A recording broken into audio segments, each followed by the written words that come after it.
Seni ukir atau ukiran merupakan gambar hiasan dengan bagian-bagian cekung dan bagian-bagian cembung yang menyusun suatu gambar yang indah. Pengertian ini berkembang hingga dikenal sebagai seni ukir yang merupakan seni membentuk gambar pada kayu, batu, atau bahan-bahan lain.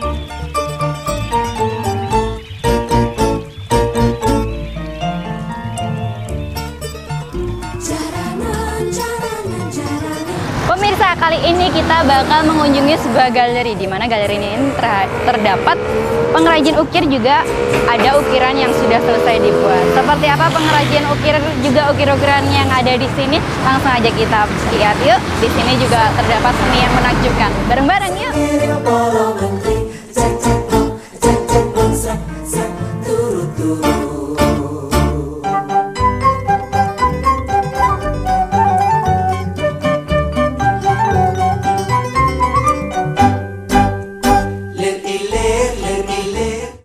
Dia nih galerinya nih. Di sini ada yang sudah membuat ukir-ukiran, juga ada yang bersihin ukir-ukiran, finishingnya.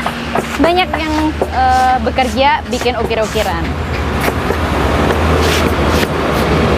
Oke, langsung aja kita tanya-tanya sama seorang pengrajin di sini. Kita tanya-tanya langsung ya. Namanya siapa, Mas? Namanya Mas Zaki. Mas Zaki ini seorang pengrajin. Lengkapnya pengrajin yang punya ini juga, yang punya usaha ini. Nama usaha ini lengkapnya apa sih? Pengrajin ukiran atau gimana? Galeri Sekar Gadung namanya, Galeri Sekar Gadung. Yaitu ukiran, pahatan, lukisan, dan mebel. Lukisan juga? Ada, lukisan juga ada. Lukisannya itu ukiran atau lukisan dari tinta-tinta gitu? Lukisan dari kanvas ya, kemudian dari kayu yang model relief juga ya kayak gitu. Aku mau tanya soal ukir-ukirannya ini. Ukir-ukiran di sini kan banyak nih, ada yang berbentuk kayak gini. Dan di sini itu berapa banyak bahan kayu yang dipakai sih? Kayunya terbuat dari apa? Mungkin ukurannya juga ditentukan gitu. Bisa dijelaskan? Oh gitu. Sebenarnya bahan bakunya itu nggak ada ukurannya yang harus dipakai kayu apa gini, enggak. Sebenarnya semua kayu bisa dipakai sampai limbah pun bisa dipakai untuk kerajinan ini bisa. Berarti memaksimalkan dari bahan yang ada. Iya, memaksimalkan dari bahan yang ada. Semua bahan yang ada, mulai dari yang terkecil sampai yang mungkin terbesar kayu itu bisa dipakai. Itu. Ini ya hebatnya jadi pengrajin nih, apapun bisa jadi ya. Apapun bisa jadi. Terus ini ada kayu dari apa aja? Mungkin kayu, aku dengar dari tadi bambu ya? Iya, ini kayu yang ada saat ini bahan bakunya dari jati, kemudian kayu sembujo juga bisa, kemudian kayu akasia bisa, sono bisa, akar bambu bisa, semua bisa. Pokoknya kayu yang keras bisa. Pokoknya kayu itu keras bisa dipakai. Yang paling susah dibuat ukir-ukiran kayu apa? Yang paling susah dibuat ukir-ukiran kayu yang kayu kembang itu susah juga buat ukir-ukiran. Terus kayu sengon itu mah nggak bisa buat ukir-ukiran, susah. Bisanya cuma buat topeng. Itu kalau kuda-kudaan itu kayu randu sama kayu sengon bisa. Tapi kalau untuk ukir-ukiran ya kecuali kayu itu, lainnya mungkin bisa. Kalau yang paling mudah udah dipakai ukiran? Jati itu paling mudah. Jati, ya? Paling mudah, paling mahal itu jati. Yang mahal pasti mudah dipakai dan pasti menarik ya. Terus kesulitan bikin ukiran-ukiran kayak gini apa nih? Kesulitannya itu tetap di awal, digambar di awal. Di sketsanya itu yang lumayan agak sulit. Kalau kadang orang permintaan itu kan macam-macam. Ada yang mereka paket gambar, ada yang gambar itu diserahkan kemudian dia paket cerita, itu yang sulit. Kalau paket cerita itu kan kita tuangkan dalam kayu, dalam bentuk apa ya, ukir-ukiran itu yang agak sulit itu, tapi kalau sudah jadi sket ya gampang, untuk ngukirnya gampang.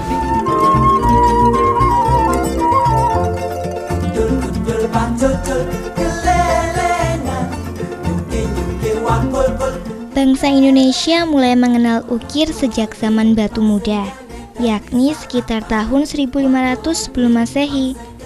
Pada masa itu, nenek moyang bangsa Indonesia telah membuat ukiran pada kapak batu, tampakan tanah liat atau bahan lain yang ditemuinya. Motif dan pengerjaan ukiran pada zaman itu masih sangat sederhana. Umumnya bermotif geometris yang berupa garis, titik, dan lengkungan dengan bahan tanah liat, batu, kayu, bambu, kulit, dan tanduk hewan.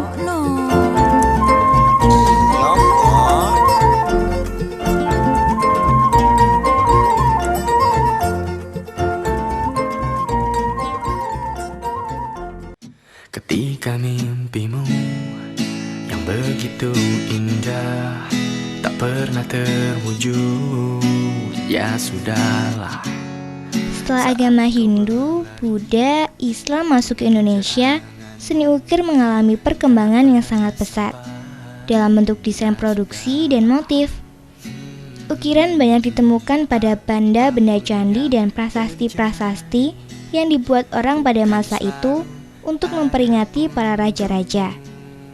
Bentuk ukiran juga ditemukan pada senjata-senjata seperti keris dan tombak, batu nisan, masjid, keraton, alat-alat musik, termasuk gamelan dan wayang.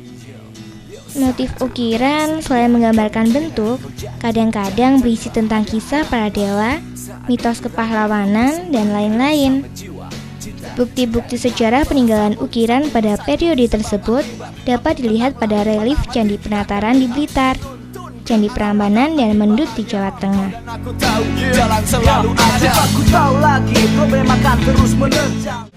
Terus tanya nih, yang paling besar yang pernah dibikin ukiran apa? Kalau yang paling besar yang pernah, Kalau ini kan di belakang ini kayak tempat duduk ya, di belakangnya juga ukirannya bagus banget. Mungkin ada yang lebih besar yang dari permintaan orang gitu mungkin? kalau yang lebih besar, yang sebenarnya paling besar ukir-ukiran ini depan ini. Ceritanya Ken Arok sama Ken Dedes ini kan nanti masih ada tambahan-tambahan lagi. Untuk ukuran tingginya juga lumayan tinggi, 2 meter lebih kan itu. Untuk ukuran besar ini rencana masih ada tambahan, dan pekerjaan ini 1 tahun untuk 2 orang tukang itu baru selesai. Lama juga ya. Ini ukiran yang bercerita. Yang bercerita. Yang Ceritanya tentang apa dikit aja? Ken Arok ya. ya ini tentang perjalanan perjalanan Ken Arok sampai mulai dari awal sampai dia menjadi seorang istilahnya raja sampai meminang Ken Dedesnya itu. Ya cuma kayak gitulah ceritanya.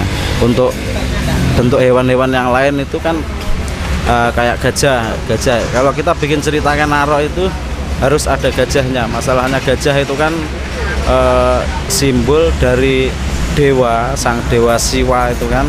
Siwa itu kan yang menjadi bapaknya Ken Arok kan itu kan, yang membawa Ken Arok mulai dari kecil sampai menjadi raja kan, dari rakyat jelata sampai menjadi raja itu kan karena didampingi seorang dewa Siwa yang berbentuk gajah kan itu kan biasa. Yuk kita intip gimana nih cara buat ukiran-ukiran ini. Kayaknya nih ukirannya ukiran timbul ya. Kita langsung tanya-tanya aja. Pak, namanya siapa Pak?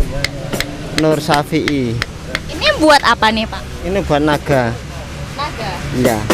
Naganya menceritakan naga yang gimana? Ini ceritanya ini naga bumi ini. Ya, kepalanya masih belum dibikin ini. Kepalanya nyusul. Iya, kepalanya masih belum dibikin. Terus ini alat-alat yang dipakai ini ada namanya nggak Pak? Ada namanya. Apa aja?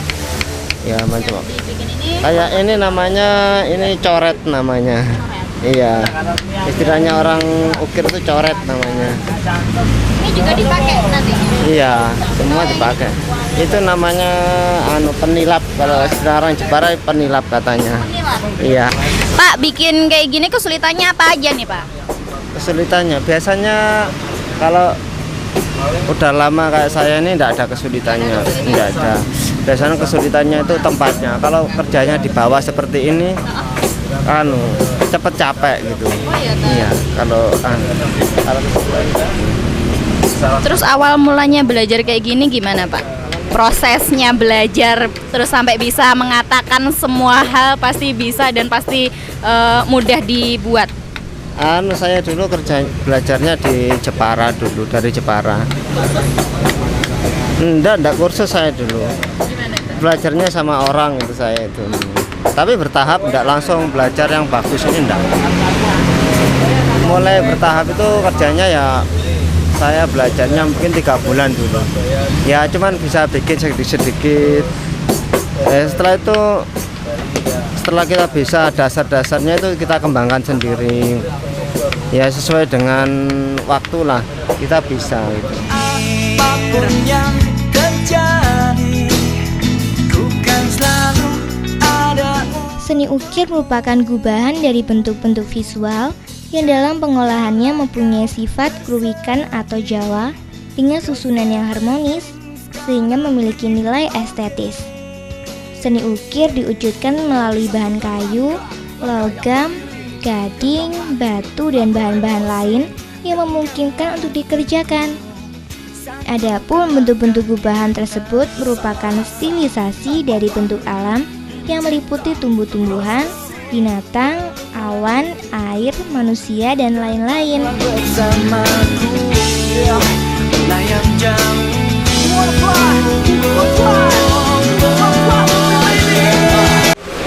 Ayo lagi-lagi kita mengintip gimana cara membuat ukir-ukiran ini. Dan yang ini ukurannya beda. Kita tanya-tanya, Pak, ini nama jenis ukurannya ukiran apa nih? Ukiran pintu. Ukiran pintu. Iya. Pak, bikin kayak gini kesulitannya apa, Pak?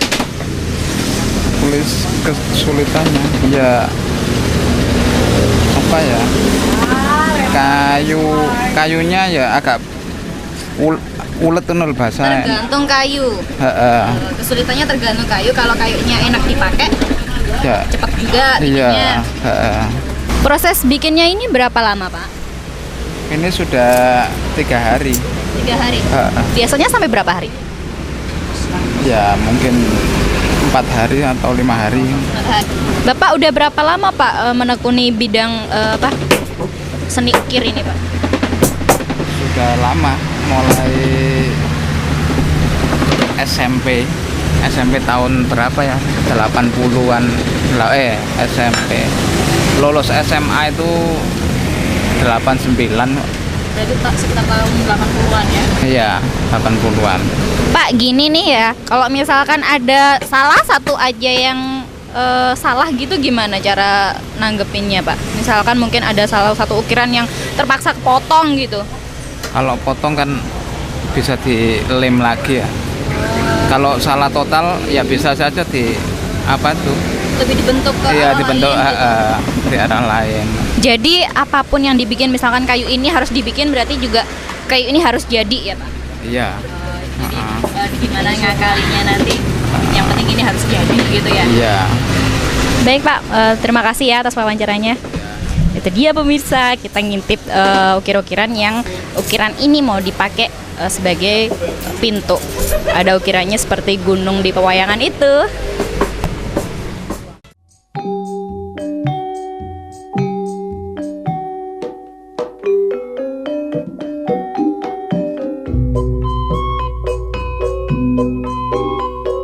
Motif ukiran tradisional yang ada di Jawa sangat beraneka ragam coraknya, sehingga untuk mengenal satu persatu motif sangat sulit apabila kita tidak mengetahui pola dasarnya. Untuk itu, pertama-tama yang perlu diketahui adalah corak-corak per daerah, yaitu nama, bentuk, dan ciri-ciri motif ukiran tersebut. Pada umumnya, motif-motif ukiran yang ada di Jawa dan Bali selalu menggunakan teknik stilasi dari tumbuh-tumbuhan, binatang, bahkan kadang-kadang juga manusia.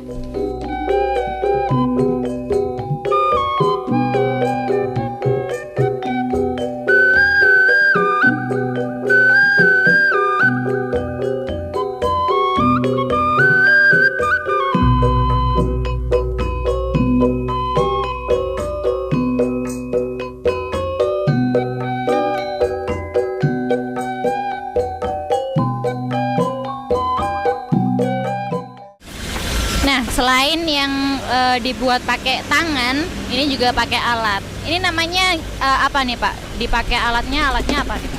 Kalau alat yang dipakai ini namanya alat buat ngeplong ini namanya. Kalau kita mau bikin ukir-ukiran yang tembus kayak gini, berarti kita pakainya alat ini, geraji plong ini namanya. Ada trik tersendiri nggak Pak kalau pakai alat ini Pak? Maksudnya trik yang seperti apa? Mungkin ini kan dari yang aku lihat nih ada lobangnya nih Pak. Itu memang dilobangin kayak gitu dulu atau gimana? Ada triknya? Ini dilubangin dulu pakai bor, ya kan? Kemudian baru kita geraji kayak ini, baru kita geraji. Bisa dikasih lihat dulu Pak, bisa dicopot sebentar. Copot ya. Ha. Jadi hasilnya kalau yang plong kayak gini. Ini pemirsa, ini timbul ya? Apa? Tembus. Ukiran tembus namanya. Nah, di sini nih cara bikinnya harus diplong dulu. Namanya diplong, dibolong nih ya. Nah, di sini kayak ini. Ini semuanya kan udah jadi nih. Nah, di sini yang belum diselesain diplong pakai bor dulu ya. Baru nanti diukir pakai ini, digeraji ini ya.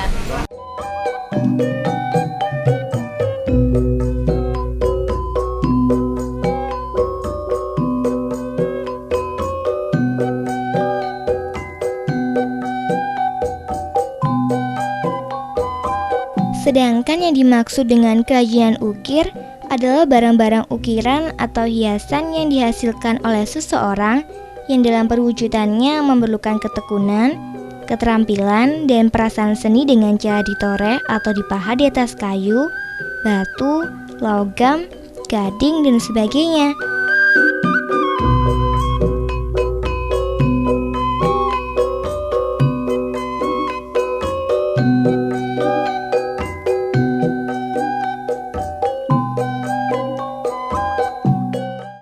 Yuk kita tanya, yang ini namanya ukiran kaligrafi. Kita tanya-tanya sama bapaknya. Pak, ini ukiran kaligrafi bener ya? Ini kaligrafi apa? Surat atau sebuah surat atau apa dari ayat Al-Quran yang gimana nih? Kalau ini kaligrafi dari Al-Quran ya, Al-Quran, ayat kursi sama Asmaul Husna. Memang kebanyakan orang pesennya memang ayat kursi sama Asmaul Husna itu ya Pak ya? Kalau ayat kursi sama Asmaul Husna itu biasanya apa ya, pada umumnya begitu. Tapi kadang kalau orang yang mesen itu punya keinginan ayat yang lain atau apa, bentuk-bentuk apa ya, kaligrafi yang lain ya oke saja bisa. Berarti ini double dong, seni ukiran sama seni kaligrafi dong. Iya, kaligrafi ya sebenarnya iya sih, juga bagus, menguasai juga lumayan. Yaudah, makasih ya. Itu dia nih kaligrafi nih, ayat kursi juga di sininya Asmaul Husna. Keren kan? Warnanya keemasan lagi. Pemirsa, giliran saya yang pengen belajar gimana cara bikin ukiran-ukiran ini. Nah, ini sama bapaknya udah dibikinin ukiran kaligrafi. Sekarang saya mau nyobain. Pak, contohin dulu dong, Pak. Ya ini kan kayak gini dah. Urut dari sini. Jangan bapak, Mas. Iya, yang urut di pucuk. Nah, ini loh.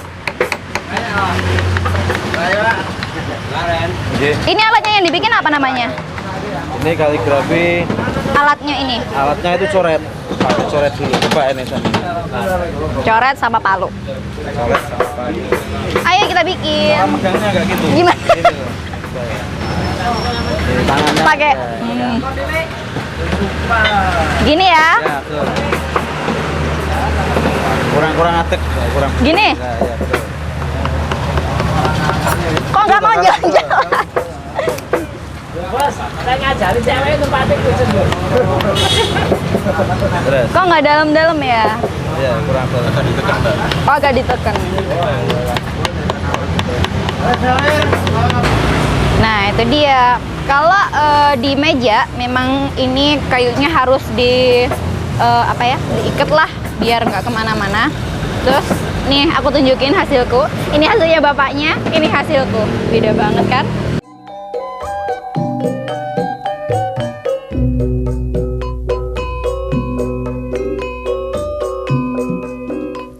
Seni ukir juga merupakan gubahan dari bentuk-bentuk visual yang dalam pengolahannya mempunyai sifat keruikan atau Jawa dengan susunan yang harmonis, sehingga memiliki nilai estetis. Seni ukir diwujudkan melalui bahan kayu, logam, gading, batu, dan bahan-bahan lain yang memungkinkan untuk dikerjakan. Adapun bentuk-bentuk gubahan tersebut merupakan stilisasi dari bentuk alam yang meliputi tumbuh-tumbuhan, binatang, awan, air, manusia, dan sebagainya.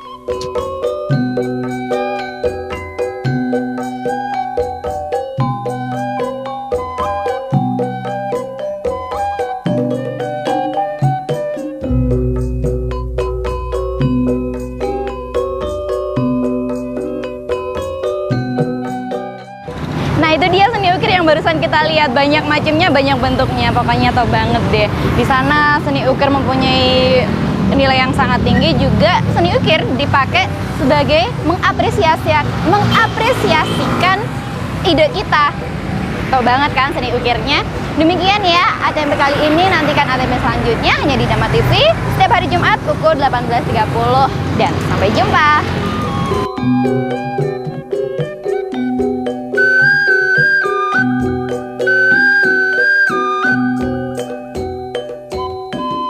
Thank you.